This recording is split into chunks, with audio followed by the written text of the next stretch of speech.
Hello mayambu ahal maktada ko lonai kai khumna bo chari ngasigi trai pan chuba ariba metelongi wahan thok haiba tangkang adu ngasi yoksalagle ngasigi ahan bedagina tara pau ta leiba haidi wahi tara adu mayang phuna kudon tamda doriba si yak matang hajarake ahan bada lamdon ahan bada lamdon ani subada laija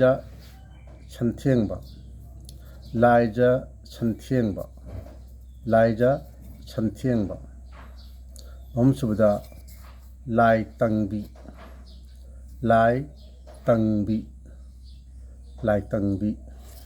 mari subada waramlen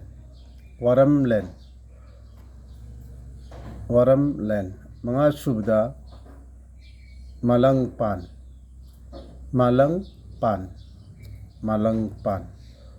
taruk subada chawning sangningba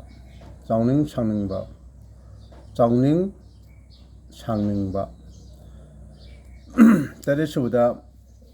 ingau ipa subada kwa chadum mapan subada kon khaba tara subada khongphen tara subada khongphen hariba wahi tara asi ngasigi oina mayangi mafamda khudon tamjage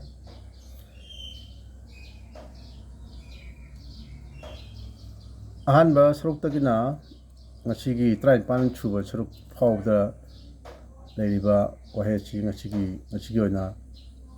chamaga marpudra mathoi subudagi hoduni aduna chani phaw haiduni ahanbagi oina ngasigi oina pulapgi oina serial number muthang manawachi chamaga marpudra mathoi suba wahaini wahi adu lamdon haibani lamdon habdi naitom taba khundo lamto haitare ko naitom taba khundo madu kuna lamdon kawi habdi a separate village from other village or a zone haiba tongana taba khoigi khundubuni lamdon habdi chamga mawdaga nithoi subada laija santhengba haibadi laija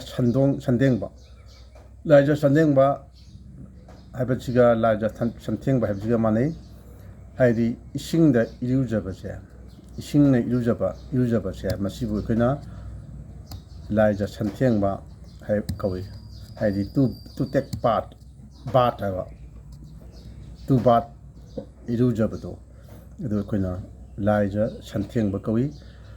chamaga mawdraga humdoi subada lai tangbi haibadi lebak hotpache lebakche koina khujin gumba natragana koigi sui gumba khut sugumana khui lebak to hotpache masi lai tangbi kawe haidi a scratch the ground with hand or a small tool like knife having to scratch the ground with hand or a small tool like knife chamaga mawdaga mari suda waramlen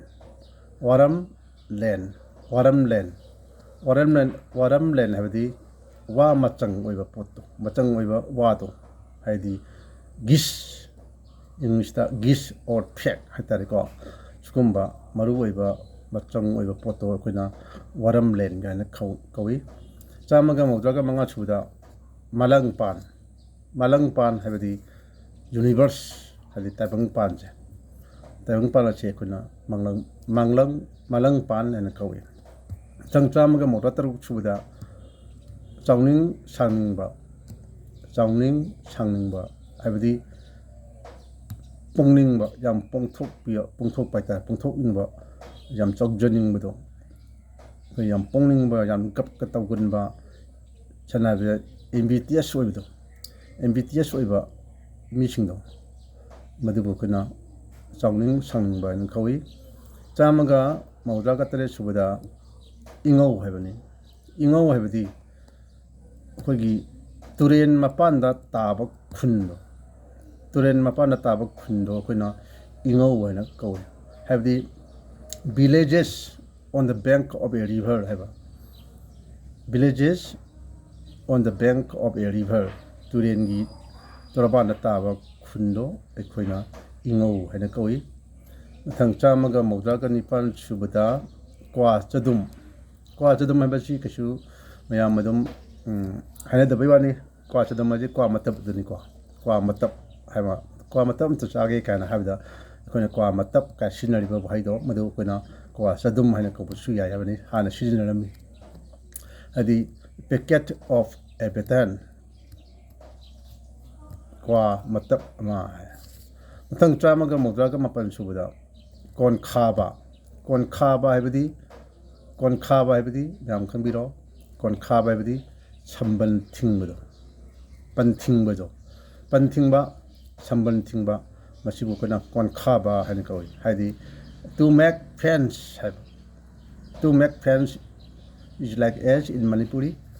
ꯀꯣꯟꯈꯥꯕ or ꯁꯝꯕꯜ ꯊꯤꯡꯕ ꯑꯔꯣꯏꯕ ꯑꯃꯁꯨꯡ 200 ꯁꯨꯕ ꯋꯥꯍꯩ ꯑꯗꯨ ꯈꯣꯡꯐꯦꯟ ꯍꯥꯏꯕꯅꯤ ꯈꯣꯡꯐꯦꯟ ꯑꯁꯤ ꯃꯌꯥꯝ ꯃꯨꯟꯅ ꯇꯥꯕꯤꯔꯣ ꯈꯣꯡꯐꯦꯟ ꯍꯥꯏꯕꯁꯤ ꯑꯩꯈꯣꯏꯒꯤ ꯂꯥꯟ ꯇꯧꯅꯕꯗꯣ ꯂꯥꯟꯁꯦ ꯍꯥꯏꯗꯤ ꯋꯥꯔ ꯇꯧꯅꯕ battle a field of battle English a field of battle is known as in Manipuri Khongphen land aduna ngasigi 53 suba pandup adu ngasigi odadi matang asida loisinjarage Imalepak Manipurna Jaifare